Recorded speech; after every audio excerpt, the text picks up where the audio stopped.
Assalamu alaikum. Namaste. Hotep. Shalom alaikum. Peace. This is Tracy Lene Muhammad, and I wanted a few minutes of your very valuable and precious time to guide you through a meditation for clarity. Oftentimes in our lives, we're put in positions where we need to get clear on exactly what's going on or our expectations. We can be in relationships that aren't working and we don't quite know why it's going the way it is or what our part in it. And getting clear can help you decide whether you can go forward with that relationship or whether it's time to cut your losses and you all go your separate ways. In finances, we can keep getting into a pattern of overspending and or money coming in, lots of it, and we're not quite clear why we're just not able to pay all of our bills on time. So being clear is a way to find out exactly what's going on inside, using that soul guidance that we can get away from because the world is very busy. They're from horns blowing on cars or radios or at your job, wherever you are, there's just a lot of noise. And a lot of that noise can cloud us from really understanding what's going on. And we can make decisions based upon all of that noise and then get ourselves in situations where we're in unhealthy relationships, unhealthy financial patterns, overweight, just not in a space we want to be in. And meditation is definitely a way to allow you to get clear. And this meditation I'm going to guide you through is best done at night, right before you go to bed, because we're going to ask some questions.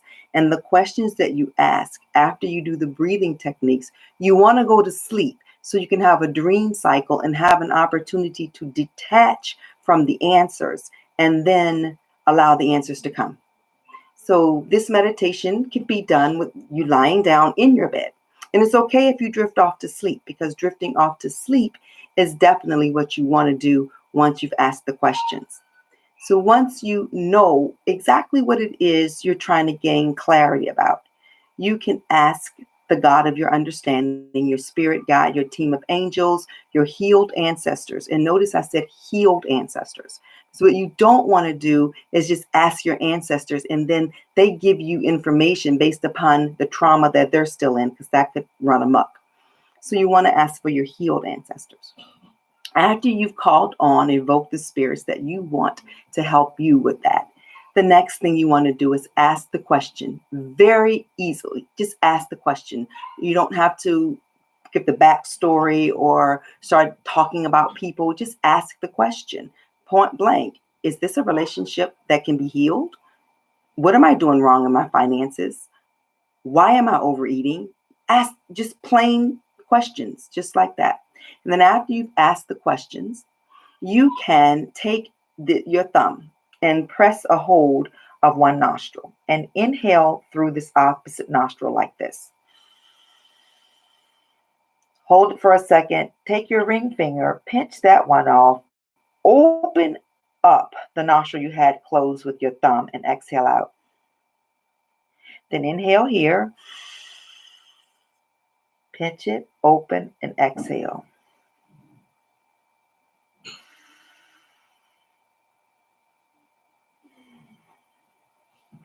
And I would suggest you do 10 to 20 alternations, maybe 10 on each side or 20 on each side if you want to, if you really feel stuck. And you can lay down and do that, and you can close your eyes or have them open. It's best to not have any music playing. It's best to just be you and your breath. That's the alternate nostril breathing in yoga, we call it. I cannot think of the Sanskrit name right now, but it's the breath of fire. And what it does is it's going to build up in you a fire, a desire. And that desire, the question you asked, you desire the answer. So you will build all of that up, go to sleep. You may even fall asleep while you're doing it. And then listen the next day. The answers will definitely come. I'm 100% sure that it will work. Not one time, but every time. Here's the thing. You've got to be aware so that when the answer comes, you know it. If you ever lost something like glasses, you're like, where are my glasses? Where are my glasses? And they're right either on your face or on your head. Or you're like, where are my keys? I cannot find my keys. And the keys are in your hand. It's because you're not focused. So you don't see that what you're looking for is already there. So the alternate nostril breathing will help you gain clarity. The first thing you want to do is be clear on what it is you need clarity about, and ask it very simple. And then you can be laying down or sitting up, quiet space, your thumb on your nostril, inhale through the one that's open.